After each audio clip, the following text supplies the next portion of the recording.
qu'est-ce que vous pensez de l'arnaque de la FNSEA? Ça veut dire vous êtes abonné chez eux, mais par contre vous achetez les engrais chez eux. Donc vous voyez un peu la dépendance. Ah, ils le font ça. Qui ça, les agriculteurs qui sont ouais, parce qu'en fait, s'ils veulent agrandir, en fait ça rejoint ce que vous avez dit, hein, s'ils veulent agrandir des fermes, c'est pour aussi vendre des engrais et tout ça. Bah oui, mais ils n'ont pas trop le choix, c'est-à-dire qu'en fait ils sont dans un système, il faut en sortir intégralement, ils ne peuvent pas vraiment choisir de changer un petit truc et pas un autre, ils sont obligés de changer complètement leur pratique agronomique. Donc ils doivent changer leurs équipements, ils doivent changer tout, c'est pour ça qu'ils ont besoin d'aide, ils ont besoin de subventions. Ils ont besoin qu'en fait les financements publics soient fléchés pour la transition. C'est-à-dire qu'il faut aider et accompagner les agriculteurs. Mais vous avez des statistiques ou pas? C'est combien c'est en France? Vous avez des statistiques de l'agriculture bio? Bah alors il y a des gens qui les ont puisqu'il y a les représentants de l'agriculture biologique qui sont là. Bah, mais il paraît que c'est 6% et que dans les cantines ils voudraient vendre du bio et qu'en fait il n'y a que 6%. Non, mais dans les cantines. C'est 5% la loi. La loi pour les cantines. Ah oui, du coup, vous Egalim. Il faut plus. Egalim, voilà, c'est ça. Mais... Egalim, ouais, c'était ma première. Et il y a le Mercosur aussi. Mais c'est plutôt Mercosur. Mercosur, la Mercedes sourde. Mercosur, la Mercedes sourde. Mercosur. Il vient quand même demander la justice et tout ça. Mais, oui. Mais Egalim, c'est quoi? Expliquez-moi Egalim. Je suis une petite chaîne, je suis gilet jaune, Trotti Taxi sur YouTube. Oui. Je sais pas. Alors moi je la connais pas par cœur la loi Egalim. C'est quoi la loi Egalim, madame? La loi Egalim. Oui, j'en ai parlé, c'était ma première question en fait. La loi Egalim en fait, je répète les amis, la loi Egalim en fait c'est une loi européenne qui oblige la grande distribution à respecter les prix qu'on achète. Parce que tout ce que vous voyez là, je rappelle qu'il y a un poulet sur deux qui vient de l'Ukraine. Pour le vivant, stop les pesticides. Tout ce que vous achetez, par exemple le lait ne vient pas directement de l'exploitant. Le lait il est acheté par un intermédiaire. Et cet intermédiaire, on a fait une loi qui s'appelle Egalim. On lui dit qu'il faut respecter les prix que vous achetez.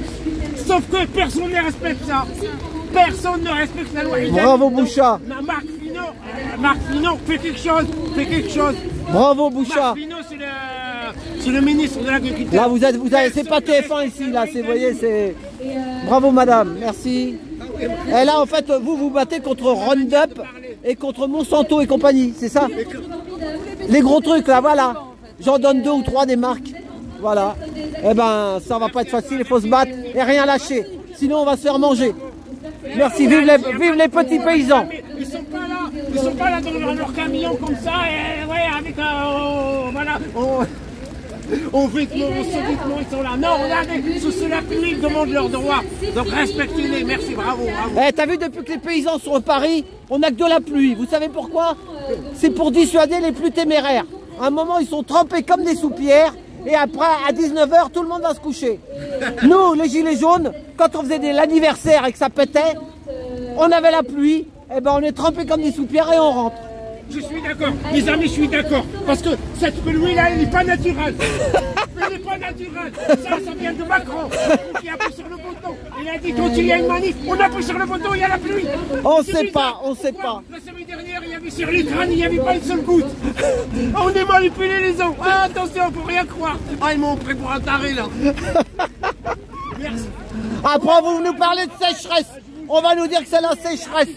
Hein? L'impôt sécheresse et le climat. Et le climat. Et le climat. Je vous jure. Et pourquoi il n'y avait pas de pluie hier, la semaine dernière avec l'Ukraine? Et pourquoi il n'y avait pas de pluie? Si, il y avait de la pluie la semaine dernière. Les policiers la semaine dernière. Ah, il y a eu de la pluie. Ah, il y a eu de la pluie. Et toi-même, tu as été là-bas à Beaubourg. Je rigole. Ouais, tu as eu de la pluie. Hein. Non, je parle de l'Ukraine. Ah ouais, l'après-midi. L'après-midi. Mais le soir à la Palestine. À la Palestine. Artificiel. Ah, on sait pas. Quand il y a les gilets jaunes, quand il y a les agriculteurs, il y a toujours la pluie. Il faut pas le prendre pour des cons. Voilà, donc là. Bonjour. Bon appétit. Oh, elle est là. C'est la Belgique. C'est la Belgique, toi, non? Non. Marseille. Oui. Au gilet jaune, ouais. Mais tu habitais pas, mais... Voilà, c'est ça. Je l'ai confondu avec Marie de... Trotti Taxi. J'ai Trotti Taxi, c'est gilet jaune, de renom, de qualité. Trotti Taxi sur YouTube. Et Boucha aussi, et Boucha. Boucha TV. Mais si, Boucha TV. On est tous bons, ma parole. Moi je t'ai vu, mais non, c'est pas vrai. T'as des trucs, moi je te suis et heureusement que Boucha il est là. Je te suis Boucha. Les paysans. Ouais, parce que ça c'est un autocollant de la FNSEA. Et il y a un paysan, il m'a barré parce que c'est soutien les agris. Et lui il a barré, il a marqué paysan. Merci. Parce que c'est... Voilà. C'est une arnaque. Hein. Voilà, c'est ça. La FNSEA c'est le gros capital. Voilà. Voilà. Et qu'est-ce que tu racontes alors? Ça va?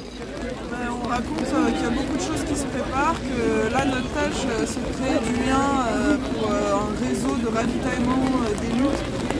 C'est ça. C'est important, il faut qu'il y ait des gens dans le manger pour tenir. Oui, on l'a déjà interviewé, ouais. Mais c'est ses yeux là, elle a fait. Hein.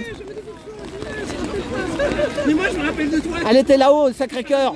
T'étais au Sacré-Cœur pendant les casseroles. T'étais là aux casseroles. Hein, t'étais là avec les casseroles, je crois, quand on faisait la casserole. Que là, mais j'avais pas de casserole. Oui, mais il y avait des casseroles. Il y avait des casseroles avec nous. Il y avait les casseroles. Ouais, elle parle bien, les amis, elle est bien. Elle a la résistance dans le sens, c'est bien.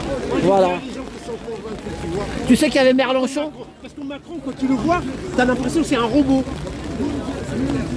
Il est trop sûr de lui. Il est trop sûr de... Le mec, il est trop sûr de lui. Tu vois, il arrive comme ça. À l'agriculture, là, le salon de... En fait, c'est pas le salon de l'agriculture, hein, c'est le salon de l'agroalimentaire. Parce que là-bas, il n'y a que les marques, hein, pas le petit paysan comme lui, là. Il arrive comme ça, il était sûr de lui. Hein. Oh, il a ramassé une Jeep. Ah ouais, il a couru comme ça. Ah, tu dégages. Il y avait Mélenchon à 14h hein, ici. Il était là, oui, tu l'as loupé, merde. Moi, tu vois, par exemple, regarde, la différence entre Boucha et moi, c'est que moi, j'étais là, j'ai vu Mélenchon, j'arrive pas à leur parler aux politiques. Toi, la différence avec moi, c'est que toi, d'entrée, tu leur parles. Et t'es plus fort que moi. T'es fort. Je passe ma vie à regarder les infos, à suivre leur actualité. Et tu leur parles. Moi, je sais pas quoi leur poser comme question. J'arrive pas. J'aime bien parler. Voilà, un gros merci à celui qui a donné une petite bière à Marisol Le Pen, là. Il lui a donné une petite bière sur la gueule. Merci, un grand merci. Hein. Bonjour, ça va? Moi, si c'était moi, je lui dis. Elle est là, Elena. Bonjour, Elena. Ça va? Chaud. Ouais. Mais t'étais à la manif de quelle aujourd'hui? Ah, merci. C'était où? Ah oui, ah ouais, d'accord. Ah oui, il n'y avait personne. Oh là là là. T'as vu au Patriote, elle dit il n'y avait personne, avec la pluie. Il y avait 40 personnes. Allez, 100 personnes. 100 personnes, vous imaginez, voilà. Avec la pluie. Ouais, c'est les agriculteurs. T'as vu quand il y a des gros mouvements comme ça, la pluie. T'as vu, ça fait comme à l'anniversaire. Florent Philippot, elle n'est pas nette. Hein. Même s'il n'est pas net, il dit. Je veux dire, c'est un mec du système quand même. Oui, mais il dit des choses. Il dit voilà, moi je fais un rassemblement pour la paix, moi je veux garder la cause. Et Mélenchon, est-ce qu'il est net? Non, mais personne n'est net. Ah, bravo. Voilà. Pourquoi il est tout le temps invité Florent Philippot, il est tout le temps invité dans les télés. Non, des fois, non, pas trop. Pourquoi François Asselineau? Pourquoi pas François Asselineau? Oui, non, mais je suis tu vois? Mais faut arrêter de chercher un papa.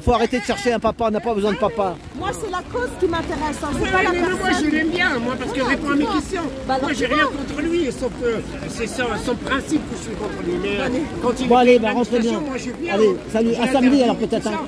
Parce que, regardez, elle est courageuse, elle est avec sa fille en plus. Elle est courageuse, Elena, avec sa fille sous la pluie. Il a accepté de répondre à mes questions une fois. Ah oui? Ouais.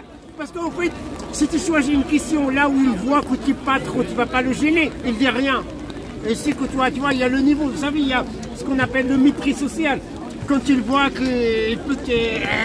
Il y avait même Jean Messia une fois, je lui ai posé une question, il a dit, le mec il me pose une question bizarre, mais je vais lui répondre. Tu vois, du moment qu'il voit qu'il peut te dépasser, et ils le font, hein, ça s'appelle le mépris social. Moi j'ai croisé l'autre, comment il s'appelle, le petit là, qui était aux élections, là, comment... Nicolas Sarkozy. Non, l'autre... Merde, comment il s'appelle? Ça va Francis? Ça va? Elle était aux élections là? Non, ouais, comment il s'appelle? Le petit là, qui est un peu comme Le Pen là, comment il s'appelle? Ah mais c'est un extrême droite, dis-moi la couleur.